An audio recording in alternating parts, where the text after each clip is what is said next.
What is up everyone? Welcome back to Naruto Online. Hope you guys are all having a great week so far. So I have to firstly apologize that I didn't upload my recap last week. I recorded it really late, and by the time I had everything together, it was already Tuesday, and it wouldn't be out until very late, so I just didn't think that I would upload it because I was already super busy with everything. That being said though, we did get 2 live streams out on Zenith. The first one was a little bit janky. There's some settings I needed to tweak, but the second one went a lot better, and I think I'm gonna release like a highlights video from that because we had a ton of fun and there's some pretty good moments in there. I haven't entirely decided on how I'm gonna continue my live streams in the future. I will probably switch over to Twitch, but I don't know how often I'll stream. I'm debating between once a week or doing the only for Zenith. But I'll ask around a little bit in some future live streams and see what other people think about it. Anyways, let's jump into what is new, what has been going on. Let me first hand it over though to my past self because I do want to cover what happened last week, though it wasn't a whole lot. We just got a new CN monthly ninja, and also we got in Ian we got a new ninja assist. So it wasn't a whole lot of stuff, which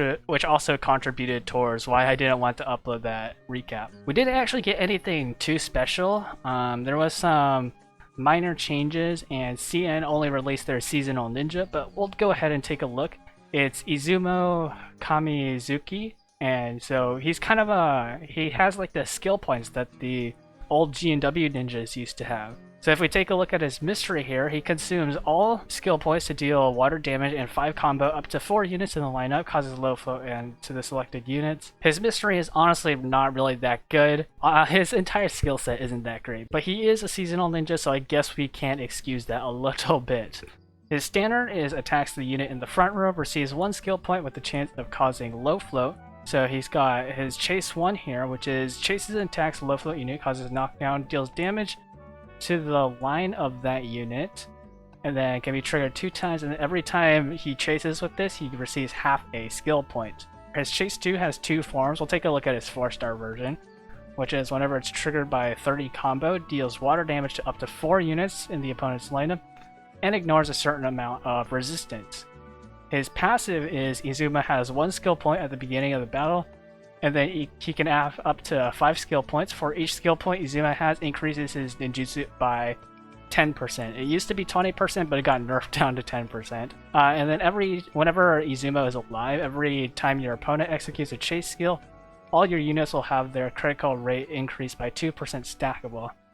This is actually a pretty nice passive, but it has a few flaws with it. Like, first of all, Izumo has to be alive, and he's honestly not really that good. Like, the rest of his skill set just kind of sucks in general. Maybe before he would have been nice, like back in like 2018, but now he definitely doesn't really have a place.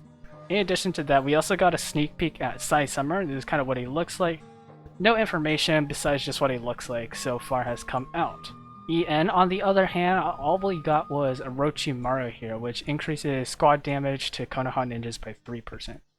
One other change that I didn't mention was that there was a new poison formula that was introduced, but it only affects Anko Swimsuit and Madara Edo Tensei, and I'll just kind of show you what exactly it is. And it's not a big difference, but this is a change that did affect CN a little while ago, but it basically helps increase the amount of damage that poison can do. Now moving into CN news for this week, we have a new ninja breakthrough, Rasa 4th Hokage. So taking a look at Rasa's kit here, we can see that his +2 mystery has an 80 chakra cost, which is pretty bad, but what it does is every time the skill is used, it reduces his chakra cost by 20, and then if the selected unit has a shield, the immobile lasts until the end of the next round, and this +2 hits 3 units.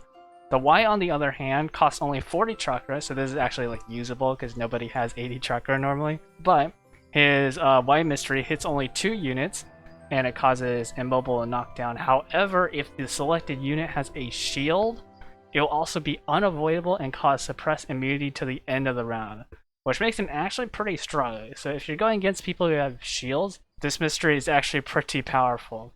Now for his standard, there's nothing too special here, though his Y has a little bit of a quirk. His +2 just adds a little bit of increased damage and can cause immobile. His Y, on the other hand, adds a high chance of causing low flow immobile and reduce their combo rate by 40% until the end of the next round.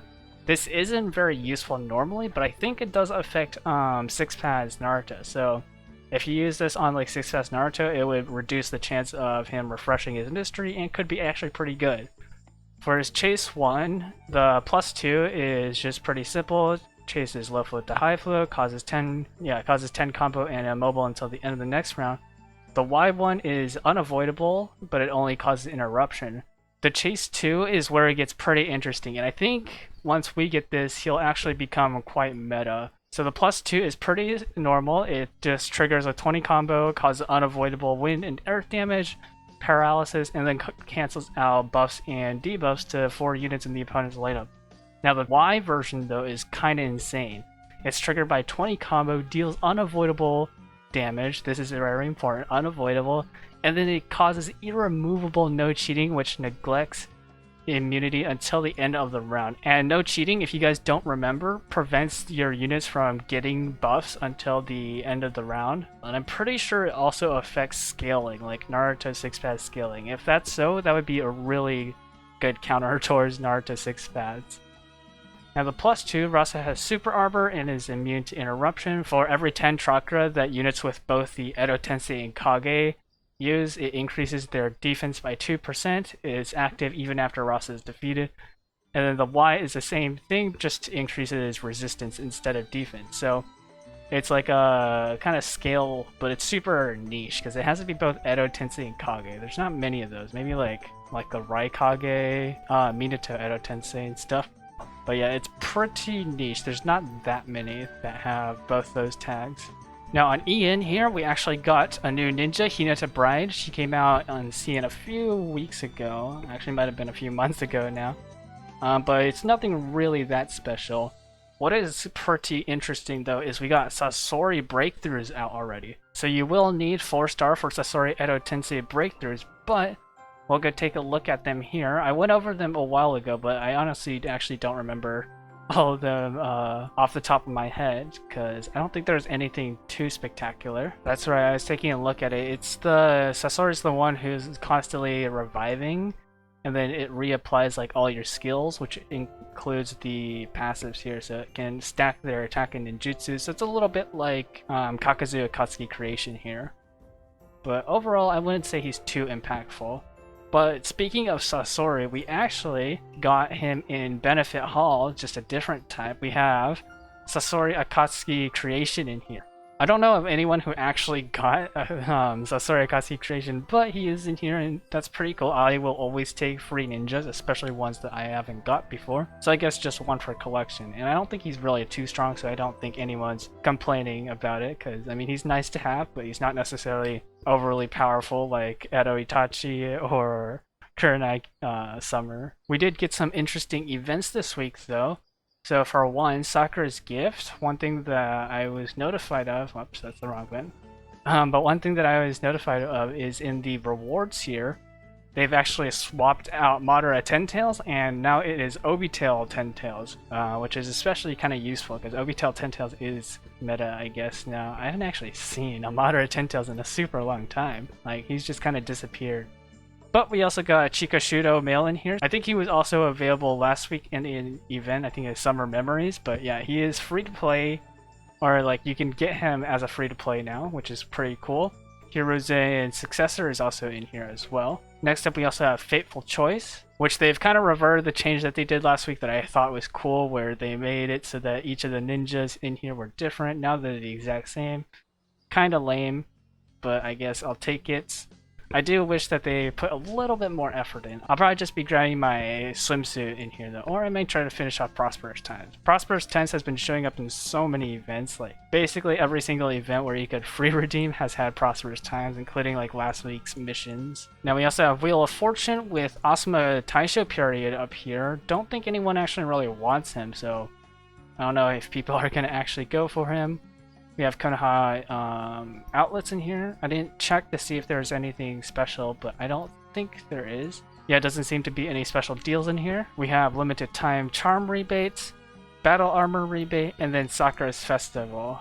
Besides the events, they also put out a nature training for this week. So we have Fire, Lightning, and Water, which is great for me because I can actually do these now, and it gives a decent amount of training potions for me to use.